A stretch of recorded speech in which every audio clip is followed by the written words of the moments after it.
Okay, so this is going to be the first geometry video that I do tonight.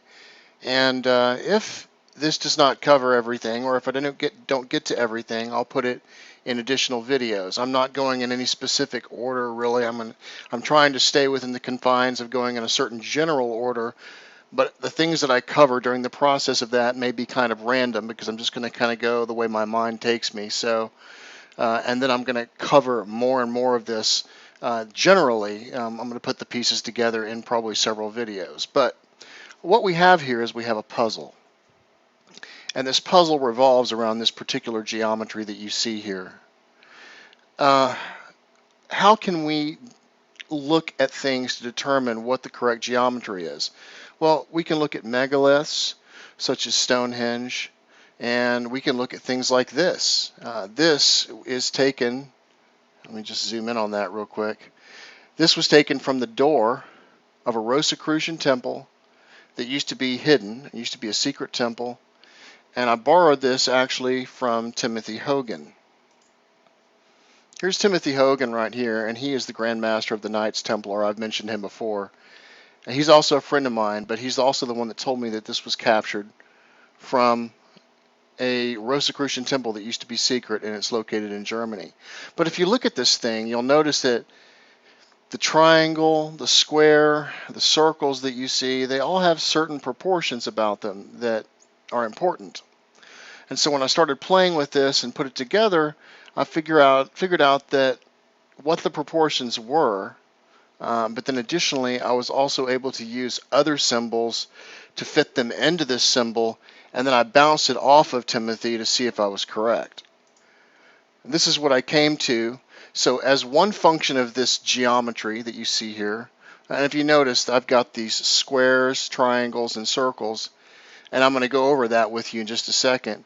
But if you'll notice the way that the geometry of the Tree of Life fits in here, and if you can see that the bottom one here fits on this lower ring, which is what you see right here, and then the top two, which is Bina and Holkma, they sit right on the bar of this square, and then you have Kether, which fits right in the last part of this upper triangle that you see right here, with its center point, this line right here crossing through this. So you have the same circle crossing through Kether, and you have the same circle crossing through Malkuth down here. And when I asked Timothy Hogan about it, he said, well done, great to see. So I wanted to check with him to make sure I was looking at the right thing. And this is one thing that we see here in this puzzle, and it's related to man. Now we can also see this in other images as well. This was taken from a Buddha that's outside, a very large Buddha. And of course I could tell by his geometry, the way his legs were placed and everything, that he's forming that triangular look that you see right here. And of course when you put this specific kind of geometry in here with the various proportion size circles such as you see, you'll notice that the chakras fit in here exactly where they should all the way up on here. The same geometry as I've shown you before is seen when you see Christ on the cross. And the significance of the cross is the cross itself represents the tree of life, but then you see things like Salvador Dali showing us Corpus Hypercubus, which is a 3D cross, which is what you see right here. But what this actually is it's an unfolded hypercube, which is four-dimensional. And if you take a look at the stars down here, 1, 2, 3, 4, 5, 6, 7, 8, you'll notice that that star is the same as what you see Christ sitting in right here. This is from another cathedral. So in both cases, whether Christ is on the cross, and a cross itself, a 2D cross, is folded up into a cube, and this 3D cross folds up into a hypercube. And that's what you see right here is the representation of Christ in a hypercube once again, like we've seen with Salvador Dali. Now just to show you a couple more images, there are various Buddhas, and you can check their geometry and where this ends up. You see where his third eye is located? And it's located at the top of this area right here that goes all the way across to the other side. That is the same as what you see as this box that goes across right here. It's the same line that you see right here. And if we take a look at some of the other images, we can see that it's been used. Here's another one with Christ on the cross. And of course, we're all familiar with this one. But you can see the same geometry is being used every time. Here are some more Buddhas down here. And one way you can tell that they fit into these is if you take a look at the angles of their arms that you see right here on both sides. And then, of course, this halo behind them fits right into the circles that you actually see when you take a look at Metatron's cube. So in one aspect, what we're looking at here is a relationship to man when we take a look at these symbols. This symbol that you see right here is from the snowflake that I showed you. That's actually a picture of a snowflake, and you can see that the same geometry exists in that. So if we were to place this on top of the Buddha, that center star would be right on top of his heart. And so we have these certain proportions.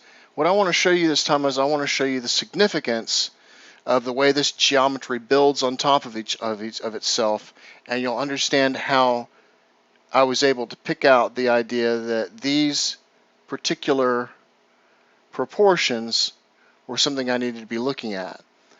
Because if we take a look at some of the old diagrams of the concentric circles that we see in the old alchemical art, there's usually 10 circles. So if we take a look at this old drawing by Athanasius Kircher, it was done in this was in his Mundus Subterraneus in 1665. This same concentric circle design is what you see when you look right here. Now, when we count these circles, we have 1, 2, 3, 4, 5, 6, 7, 8, 9, 10.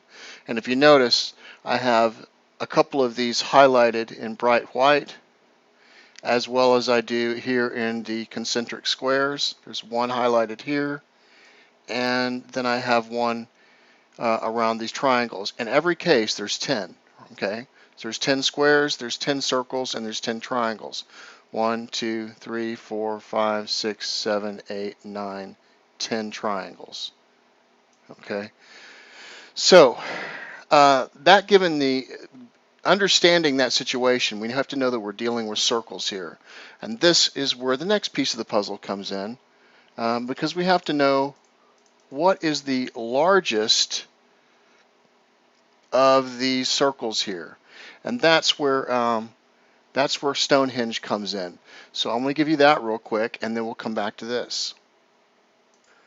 Now let's go on over to Stonehenge real quick.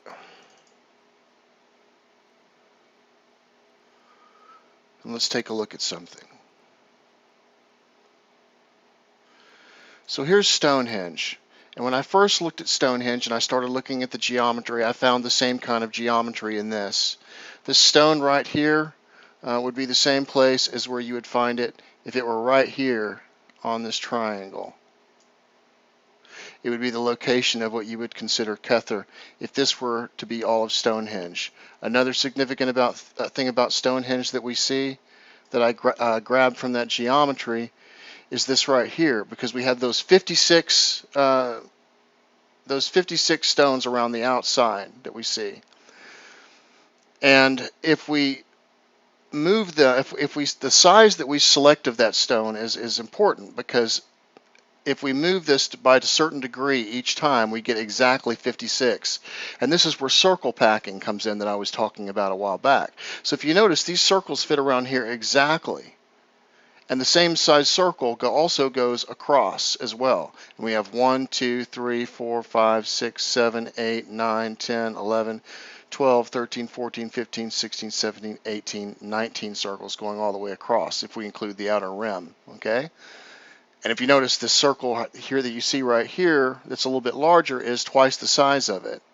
And you can see that this square goes around and goes through the midpoints of these circles in all 4 locations. So this is significant to Stonehenge as well, but it also uses the same geometry, because the same geometry that we're talking about is this Metatron's cube geometry. that I'm showing you right here. So we have a lot of places in history and in symbolism that's showing us this key and this puzzle. So now, how do we know what the size of the outer circle is here real quick? The size of the outer circle, if we take a look at Stonehenge, it gives us a really good clue. So if we pick up this ruler and we select feet and we measure from here to here, let's see, and go straight through the middle, we see that minus a little bit of my error, we're roughly talking 360 feet across. So using that number, 360, and we know that they dealt in feet and inches and stuff like that a long time ago. So 360 is a very important number in all of this. So with that information, I'm going to drop Stonehenge for a second, and let's go back and take a look at the geometry. So if this outer one is 360, and we have 10 circles, then that means the inner one's got to be 36, right? Okay, that's the way it would actually be. But these numbers that we see around here are going to be really interesting, and I'm going to show you why. So the first thing that I'm going to do is I'm going to take these set of triangles here, and I'm going to place them in the middle of here. Zoom in so that I get this correct. And what you'll notice about them is they all build upon each other. So you have a triangle, and it is bound by a circle, which is perfectly bound by a triangle, which is perfectly bound by a circle, and so on, until it's bound by the circle at the end. So all the geometry fits into itself perfectly like a puzzle piece. There's no gaps or anything. And remember, 360 is our outer diameter. Now I'm going to take the squares. And I'm going to do the same thing with the squares that I did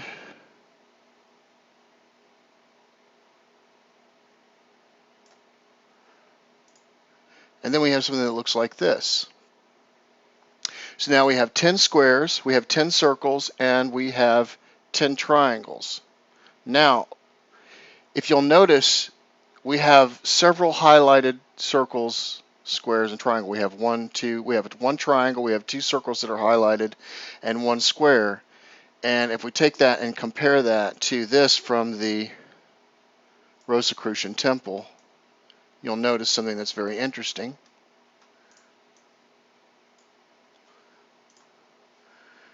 And that is that we're using the same geometry. Okay, so now with that information, now let's take a look at the last thing I'm going to show you in this video, and then we will pick up in the next video. Now the diameter of each one of the squares that I showed you matches the diameter of each one of the circles. So since that's the case, we can look at the circles, and that will account for both the squares and the circles. What I want to show you here is that since our largest diameter is 360, which is what we're being shown in Stonehenge, let's take a look at the very interesting geometry that we see here. If we take a look at the inner circle, and keep your eye right up here where this number is. If we take a look at the inner circle is 36. 3 plus 6 is 9. If we take a look at this one, 72. 7 plus 2 is 9. If we take a look at the next one, it's 108. 1 plus 8 is 9. The next one is 144, which adds up to 9. The next one is 180, which adds up to 9. The next one is 216, adds up to 9. Keep your eyes on these numbers, because these numbers are going to come back to see us again here in future videos. 252 adds up to 9. 288, that's 10 plus 8 is 18. 1 plus 8 is 9. 324 adds up to 9, and 360 adds up to 9. Now let's take a look at the triangles, because the triangles build upon the circles perfectly, but their numbers are a little bit different. 270, 2 plus 7 is 9. 243, 6 plus, that's 2 plus 7 is 9. 216, there's another 9. 189, that's 9 plus 9 is 18, which is 1 plus 8 is 9. There's another 9, which is 162. Another 9, which is 135. Another 9, which is 108. Another 9, which is 81. Another 9, which is 54. And another 9, which is 27. And like I showed you before, let's just group these together real quick and I'll show you.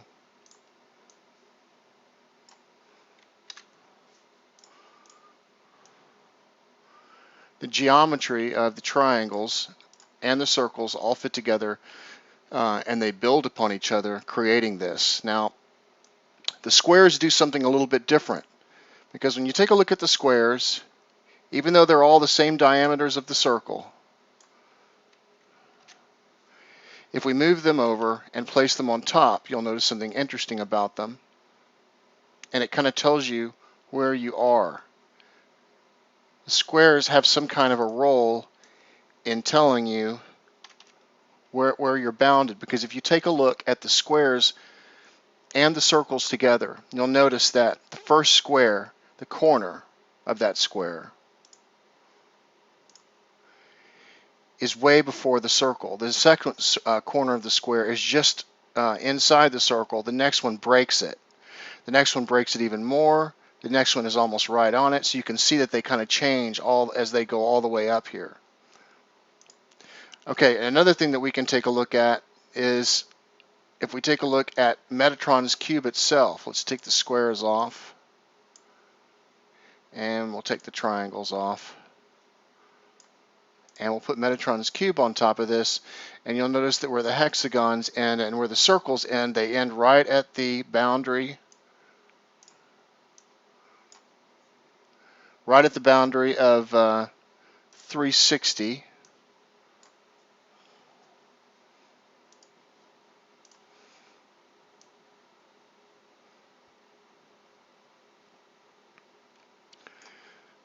Well, it's not exact, but you can see what I'm talking about. The hexagon moves right around this line right here. And so this is where Metatron's cube fits into all of this, and this is exactly the way I was showing you with Metatron's cube a while back. So you can see this is kind of set up to work with this particular geometry. And when we take a look at things like this snowflake right here, which is what I like to use, something in nature that's interesting, you'll notice there's a circle around this star, and if we place this in right here, you'll notice that it fits just perfectly right inside there with everything else. So what is all this telling us? Well, it's telling us something about man, and it's giving us information about vortex math. Those numbers I showed you real quick, I want you to keep those in mind, because we're going to be taking a look at those next time, and then we're going to start taking a look at some information regarding the Earth. So let's take a look at those numbers again. We have 36, 72, 108, 144, 180, 216, 252, 288, 324, and 360. Remember those numbers, because those are going to come up again. So I'll pick up in my next video. You guys take care.